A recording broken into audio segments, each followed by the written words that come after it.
So, in some way or another, you have stumbled into the world of the Myers-Briggs Type Indicator, also known as MBTI. Maybe you discovered it while wandering around the internet, perhaps a college class made you take it, or an employer, or maybe your weird Aunt Jessica sent it to you on Facebook Messenger, I don't know. Point is, you've probably taken a test online, most likely 16 personalities, and you've been given a collection of letters, a brief description of yourself, and a funny little cartoon wizard or something. Perhaps you felt it was an accurate representation of your personality, or maybe you're not sure. Either way, in this video, I'm going to explain how MBTI works and hopefully aid you a bit in your path to self-discovery. First things first, what do the letters mean? You might have ESFP, INTJ. Side note here, if you did take 16 personalities, they tacked either an A or a T onto the end, which isn't part of real MBTI at all and is a carryover from another test called the Big Five. But anyway, that's another rant. Just ignore the last letter for the time being if you have one. It's not really important. The 4 letters in your personality type represent dichotomies. You're either an introvert or an extrovert, a sensor or an intuitive, a thinker or a feeler, and a judger or a perceiver. There are 16 possible combinations of these letters, hence 16 personalities. Here's where a lot of tests stop, and I think that's unfortunate because there's way more to the MBTI system. It is kind of a lot, but I think it's definitely worth understanding fully. Cognitive functions are basically just your mental processes for the way you take in information and the way you make judgments based on that information. The 4 primary functions are sensing, intuition, feeling, and thinking. Each personality type uses each of the functions, but in different orders and in different ways.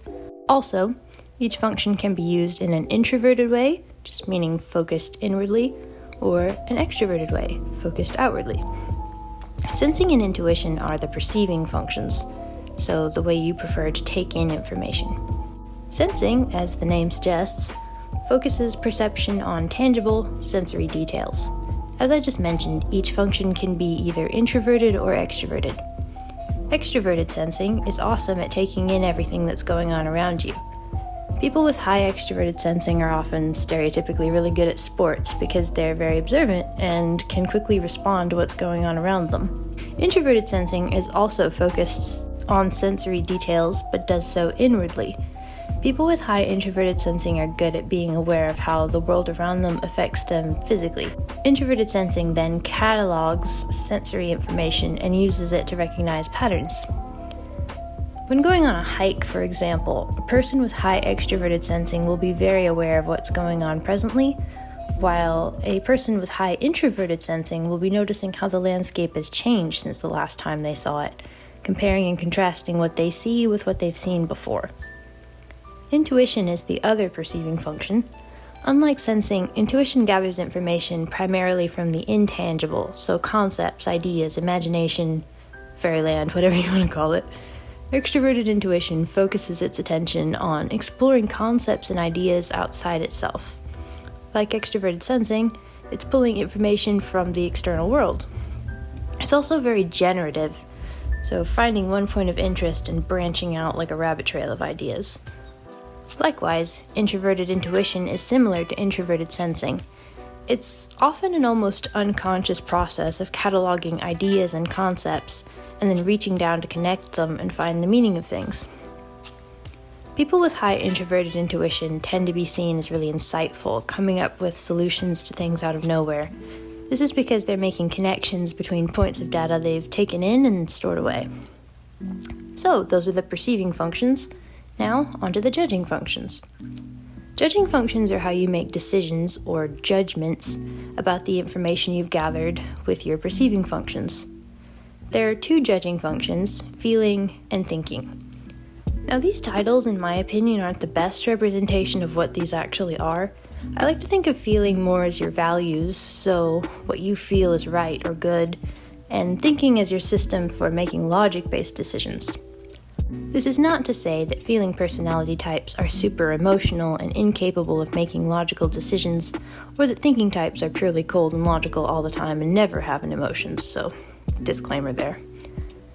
So like I just said, feeling is your system of values you use to make decisions.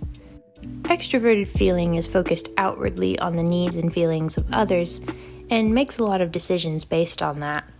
It's really good at reading people and knowing what they need and think is right. People with high extroverted feeling are usually very warm and friendly because of this and are really good at empathy. Introverted feeling, on the other hand, is inwardly focused. So what you as the individual believe is right or wrong. It makes decisions based more on personal values than the opinions of others. People high in introverted feeling are usually really good at understanding themselves and why they believe what they believe. The other judging function is thinking. Like the others, hopefully you've noticed the pattern by now, it can be used in an introverted or an extroverted way.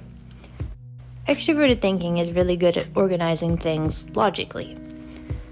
These don't have to be actual, tangible things, although they often are, but they can also be people or time. Like all extroverted functions, extroverted thinking is focused on the outside world.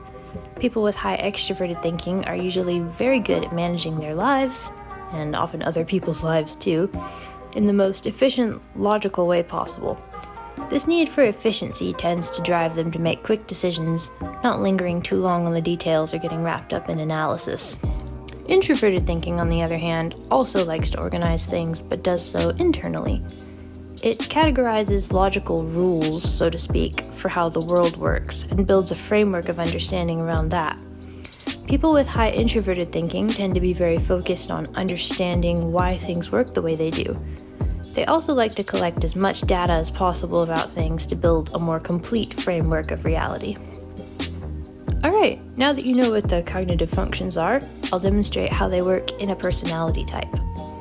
Like I mentioned earlier, each type uses some variation of all four functions.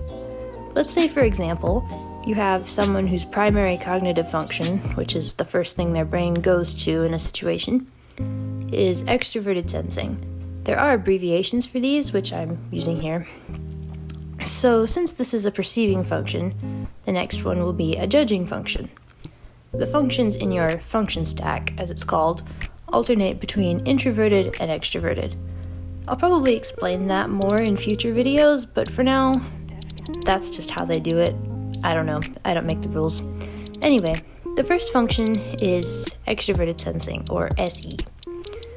Next, since we're going to have a judging function, and it has to be introverted, it's going to be either introverted feeling or introverted thinking. For this example, we'll use introverted thinking. You either have your perceiving functions in the middle of the four functions you use, or your judging functions in the middle.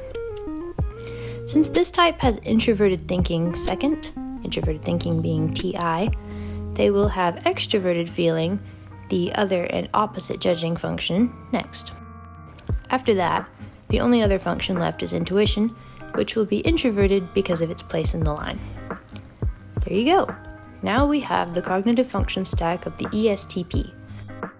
This type is really good at using SE, so they focus most of their attention on observing the tangible world around them.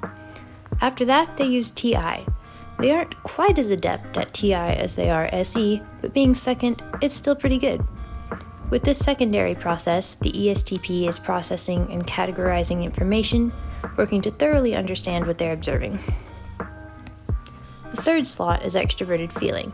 Not the strongest point of an ESTP's personality, but still usable. With this function, they're understanding the feelings and values of others and making decisions with that, sometimes. The last function of the ESTP is introverted intuition. This is going to be their greatest weakness. The ESTP, particularly younger, less mature ones, are going to struggle sometimes with connecting the dots and putting together the deeper, intangible meanings of things. So, now you have an example of how cognitive functions work and how that shapes the way each type views and interacts with the world. I hope this video has been helpful for better understanding MBTI. I'm going to be making a bunch more videos going into way more depth on each type and their functions. Please be sure to like and subscribe so you don't miss the next one. Thanks!